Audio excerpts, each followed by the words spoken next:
Hello mga kaiklabo! Gumawa nga pala ako ngayon ng chiffon cake, tapos nilagyan ko nga pala ito ng dragon fruits. At baka magustuhan mo nga itong recipe na ginawa ko. Tara at panoorin mo na. Para sa ating mga ingredients, meron tayo ditong 7 egg whites.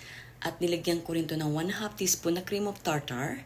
Tapos dito nga sa ating egg whites, gagawin natin itong merang o merengue para dito sa ating chiffon cake. So, antay lang natin itong magkaroon ng bubbles at bago nga natin ito lagyan ng paunti-unti na granulated sugar. At maglalagay rin tayo dito ng 1 teaspoon na lemon juice. Mamaya natin lalagay yan. At ito na nga yung ating 3/4 cup na granulated sugar. So kapag naglagay tayo dito sa ating egg whites, paunti-unti lang yung lagay natin ha. Bali yung speed ko dito is naka-medium speed lang ako. At saka natin ito ilalagay yung ating lemon juice. At sa mga nakakasubaybay dito sa mga ginagawa kong videos,